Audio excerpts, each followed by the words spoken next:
Bom dia a todos, a paz do Senhor. Bom dia. Na nossa série Na Caverna, nós já passamos por alguns personagens, falamos a respeito de Ló e as suas filhas, falamos também sobre Sansão, que foi alguém também que esteve na caverna, e o que chamou a atenção é que tanto Ló quanto Sansão, eles foram para a caverna por conta de não ouvirem a Deus. No caso de Ló, não ouviu a Deus de uma forma direta. No caso de Sansão, não ouviu a Deus por meio da vida dos seus pais. Hoje a gente vai olhar para mais um personagem que passou pela caverna, mas diferentemente dos primeiros, este foi para a caverna por ouvir a Deus, ou por servir a Deus. Pegue aí a sua Bíblia no Antigo Testamento, livro de 1 Reis, capítulo 19. 1 Reis, capítulo 19.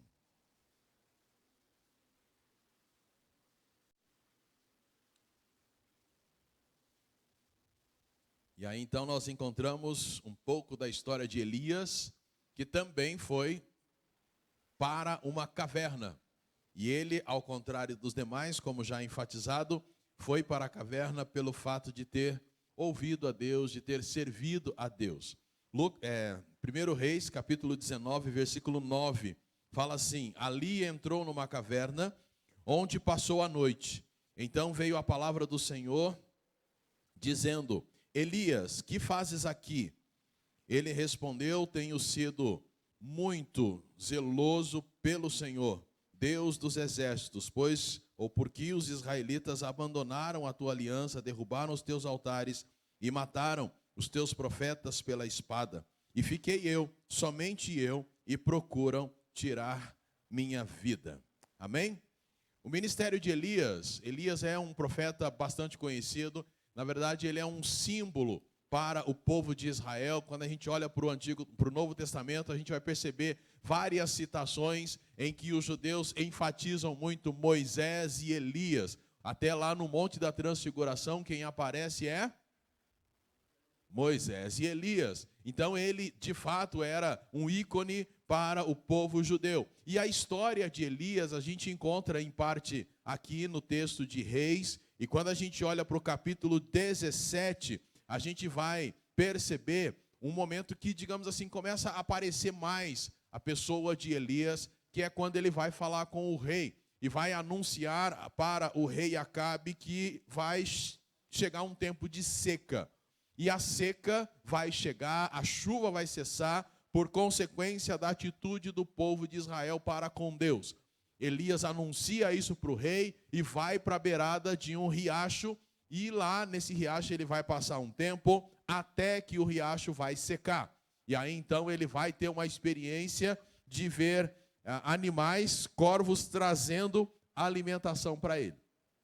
Tenta só imaginar a tensão que foi para Elias ir falar com o rei, diante daquele que poderia tirar-lhe a vida, e falar assim: vai secar tudo, vai parar de chover por culpa do pecado do povo, por culpa do seu pecado. E aí então ele se retira, cheio de medo, vai para a beirada de um riacho onde tem água. Todo mundo está na seca, mas ele está na água, mas de repente acaba a água dele também. E aí então ele vê o milagre de Deus acontecendo. No mesmo capítulo 17, ele vai passar pela casa de uma senhora, de uma viúva. E ele chega nessa casa, o que tem nessa casa? Ou melhor, o que não tem nessa casa? Não tem comida. E ele fala: olha, faz para mim aí alguma coisa. E ela diz: olha, eu estou fazendo um negocinho aqui, mas vamos comer hoje e amanhã nós vamos morrer. E aí então ele fala: não pode fazer para mim. E aí acontece a multiplicação da farinha, acontece a multiplicação lá do azeite, e tem comida à vontade. Percebe? Ele chega numa casa que está uma situação muito tensa, muito triste, e ele participa disso. Mas de repente, vai lá da tristeza para a alegria. Puxa, agora tem comida. Mas o que mais que aconteceu nessa casa? O filho da mulher morreu. E de repente, toda aquela euforia, o filho da mulher morreu. E aí o que vai acontecer? A gente conhece a história e sabemos que esse rapaz, ele é ressuscitado. De novo, daquele momento de tristeza, vai para a euforia. O moleque voltou à vida, que legal. 3 anos depois, capítulo 18, ele vai de novo falar com Acabe. E aí então, Deus manda ele falar com Acabe, ele vai falar com Acabe e explica para Acabe o seguinte, ó, a seca vai acabar, vai voltar a chover, pode correr, porque você vai voltar a chover e a chuva vai te pegar no caminho. Mas nessa história também, no capítulo 18, Elias fica sabendo que alguns profetas do Senhor foram mortos por Jezabel. De novo, atenção. Ele tem que falar com o rei.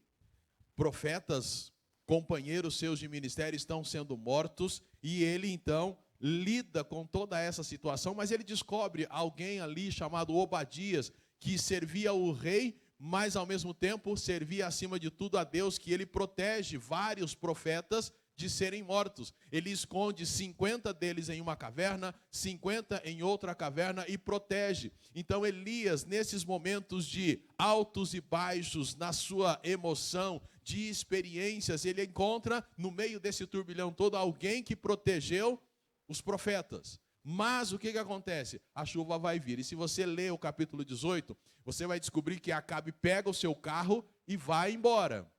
Elias fica para trás. Ele fica orando e manda o rapaz ir lá no alto do monte para ver o que está acontecendo. Depois que o rapaz vê uma nuvem, uma pequena nuvem do tamanho da mão de um homem, quer dizer, vai chover, Elias corre. E olha que impressionante, ele chega antes que Acabe.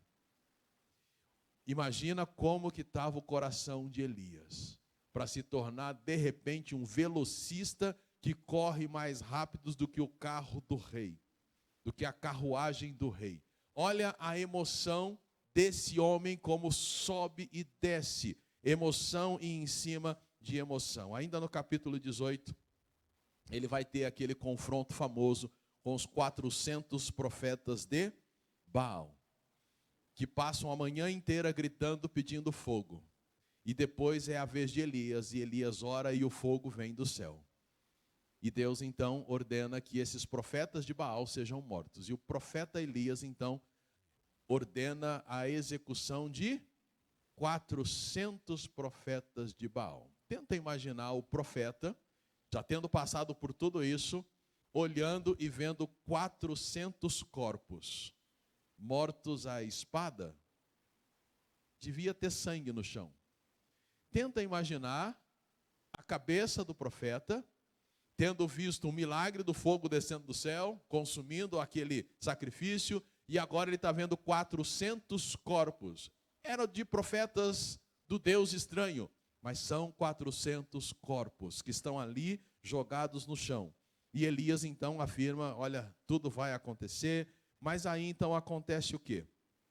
Acontece que a mulher do rei, a mulher de Acabe, fala assim, manda um aviso lá para Elias, que eu vou matá-lo. E Elias sabia que ela não estava brincando, porque antes ele já tinha visto essa mulher mandar matar um monte de profetas. E o que Elias faz? É a hora em que ele vai se refugiar em uma caverna. Por que Elias foi parar na caverna? Porque ele ouviu a voz de Deus e sempre cumpriu a vontade de Deus. Deus falou, vai lá e fala para o rei que vai ter seca por causa do pecado. Ele foi. Elias, por servir a Deus, tem esse encontro com a viúva e com o seu filho. E chega numa casa em que está faltando alimentação, Deus faz um milagre, então do nada agora tem alguma coisa, mas de repente um rapaz ali morre, e ele ressuscita, Deus ressuscita esse rapaz por meio de Elias. Então Elias está vivendo um sobe e desce nas suas emoções. E muitas vezes a gente questiona o seguinte, como que um homem que fez tudo isso, combateu contra os profetas de Baal, tal, e de repente, por causa do recado de uma mulher, ele desmorona. Se você ler o capítulo, você vai perceber Elias falando assim para Deus, Deus, eu cansei, eu quero morrer, não vale a pena mais eu viver. Senhor, olha, já deu, chega, para mim, chega. Nos versos que nós lemos, ele deixa bem claro o seguinte: Deus, eu tenho sido zeloso para contigo, mas olha, eu fiquei sozinho, o pessoal se desviou todo, eu estou cansado. E aí a gente questiona isso: como que um homem que fez tudo o que fez cai diante de uma mulher? A questão é que o acúmulo de eventos na vida de Elias, digamos que a atitude dessa mulher foi aquela gotinha que fez com que ele desmoronasse. E aí então a gente consegue perceber que é muito difícil para aqueles que servem a Deus. E eu não estou pensando só naqueles que servem a Deus e estão numa posição de liderança. Eu estou pensando em todos aqueles que servem a Deus fielmente, que entregam a palavra de Deus, que olham para o ser humano como Deus olha, que sente compaixão pelo ser humano como Deus sente compaixão, que dedica a sua vida para que a palavra de Deus seja espalhada por todos os lugares, que em todo lugar que está, continua sendo um servo fiel do Senhor. É este servir ao Senhor que eu estou pensando. Eu estou pensando, por exemplo, num coveiro que eu vi na segunda-feira passada, em que, a hora que colocaram o caixão no túmulo, a função do coveiro era só pegar a sua colher de pedreiro, pegar os tijolos, juntar com a massa e fechar. Mas antes de fazer, ele disse o seguinte: eu tenho uma palavra para vocês. A vida, aí ele começou a falar sobre a vida, começou a discursar, colocando textos bíblicos, apresentando verdades bíblicas, falando da eternidade do pós-morte, e por fim ele canta Segura na mão de Deus, e por fim ele ora o Pai Nosso com a família que está ali. Eu fiquei impressionado. Foi a terceira vez, a segunda que eu vi o mesmo coveiro fazendo isso. Alguém que entende que aonde o Senhor o coloca é lugar para ele servir ao Senhor. E como resultado de Elias ter feito isso, de servir ao Senhor, ele agora tem alguém que diz assim: eu vou matar você. Olha aí o capítulo 19. A reação de Elias depois de ouvir que Jezabel iria matá-lo. Jezabel, versículos 1 e 2 do capítulo 19, é a hora que ela manda o recado para Elias. Versículo 3, a reação de Elias. Quando ele ouviu isso, fugiu para salvar a própria vida. Chegando a Berseba, que pertence a Judá, deixou ali o seu servo, mas ele entrou pelo deserto, caminho de um dia, sentou-se debaixo de um arbusto e pediu para si a morte, dizendo: já basta, ó Deus, toma agora a minha vida, pois não sou melhor que meus pais. Observe a sequência. Ele ouve o que foi dito e agora ele foge para salvar a sua própria vida. Aí ele chega na cidade e deixa ali o seu servo. Talvez pensando assim: bom, se ela vai me matar, que pelo menos o meu servo fique a salvo. Ele deixa então o seu servo. E ele então vai para onde? Para um deserto. E claro que esse deserto aqui envolve o espaço físico para onde ele foi, mas também indica a condição do coração dele como estava. Seco, cansado. E ele então diz para Deus: olha, eu quero morrer. Para mim já basta. Cansei. Por que ele foi parar na caverna? Porque ele serviu a Deus. E o que eu queria compartilhar com os irmãos nesta manhã é o seguinte: alguns de nós que temos servido ao Senhor, e tomara que você seja uma dessas pessoas, você poderá passar pela caverna também. Porque quem serve ao Senhor experimenta altos e baixos, altos e baixos. Como eu falei, na segunda estive lá num velório, e o velório foi de um rapaz de 34 anos que havia tirado a sua própria vida. E ele é irmão de um policial militar aqui da nossa cidade. Então, como PMs de Cristo, nós estivemos lá. O sargento Calazans e eu estivemos lá. Que manhã triste. Que manhã cheia de dor. Você vê o irmão dele, policial, que a gente sempre vê na farda, sempre vê firme, rígido, prostrado, chorando o tempo todo. A irmã dele, recém-formada em medicina, que formou na luta, arrebentada. A mãe que nem conseguiu chegar perto do caixão. Nós conseguimos orar com o pessoal ali em volta do caixão e falar da Bíblia. Depois tivemos um tempo com ela bem distante, porque ela não queria ver o filho morto. E aquela dor invadindo todos da família e vários próximos ali. Emoções que você que serve a Deus experimenta. Você que experimenta servir a Deus, observa pessoas lá no seu trabalho, na sua escola, que sofrem. E você sofre com elas, porque você está vendo que aquele sofrimento passa pelo fato de não ter a Jesus na vida. E aí então você sofre com isso. Você sofre quando vê aqueles que se dizem cristãos agindo como se não fossem cristãos, causando mais problemas do que trazendo bênçãos. Quem serve ao Senhor, um dia pode ir parar na caverna. E pode parar na caverna porque um dia pode aparecer na tua vida uma pessoa como Jezabel.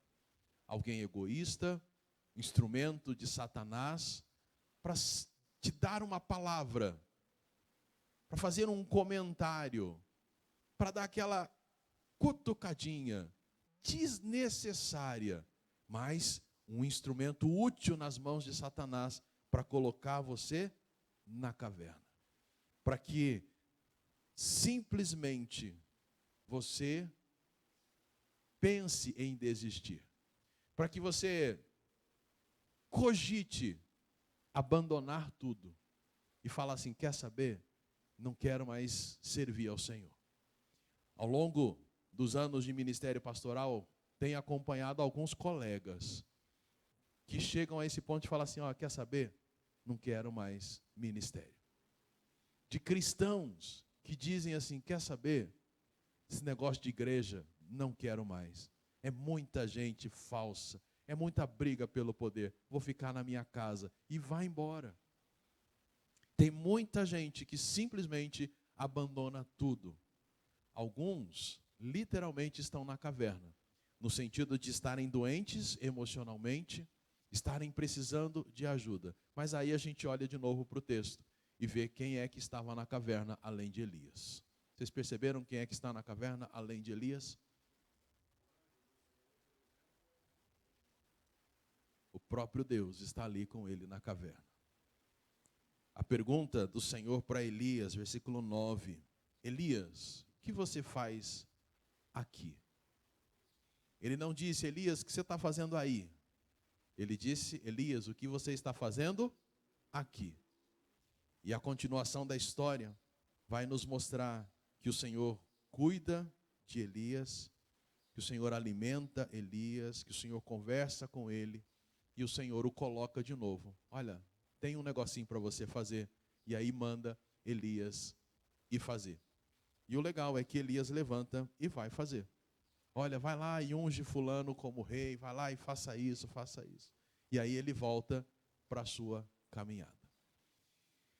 Quando você perceber alguém que serve a Deus, contribua para que ela continue servindo ao Senhor. Não seja você a pessoa egoísta, instrumento de Satanás para dar aquela cutucada, fazer algum comentário, simplesmente para derrubar a pessoa.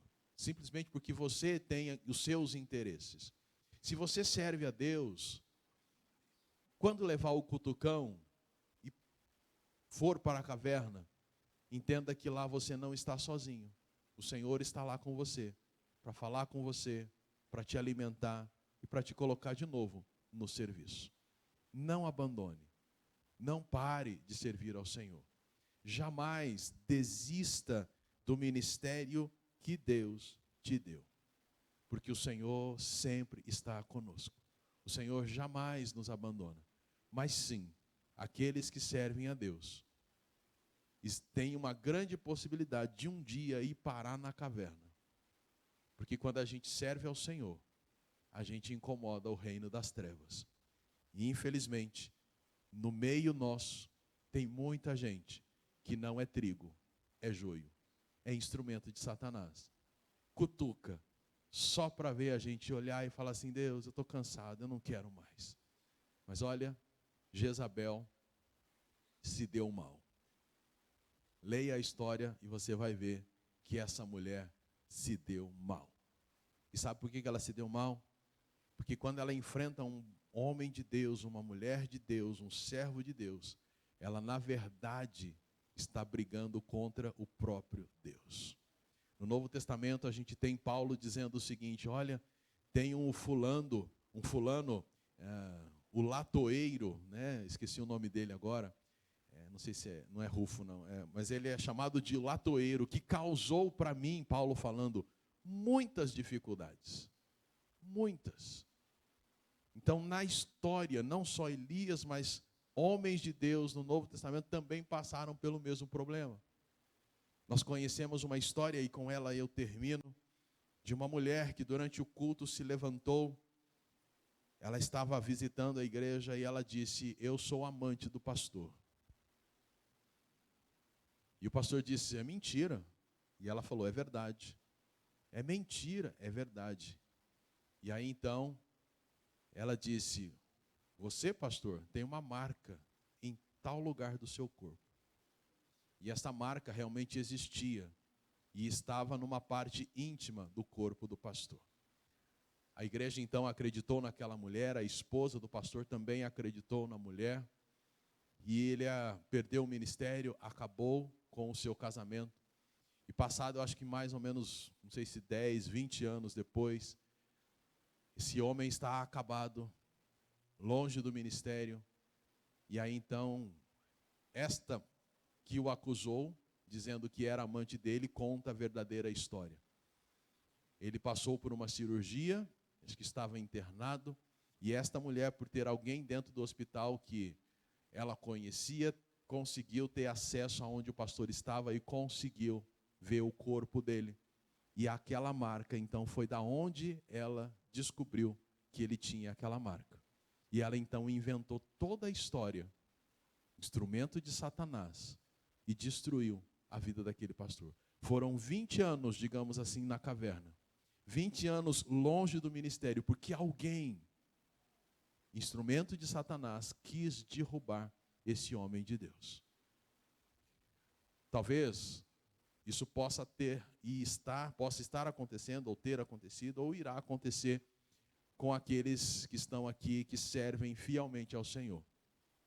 Meu irmão e minha irmã, e falo para mim, se acontecer, estando na caverna, lembre que você não está sozinho. O Senhor está lá, pronto para te levantar e te colocar de novo no caminho para continuar servindo ao Senhor. E para os demais, para todos, que não sejamos como Jezabel. Que não sejamos a pessoa que vai derrubar aqueles que estão buscando fazer a vontade de Deus. Vamos orar?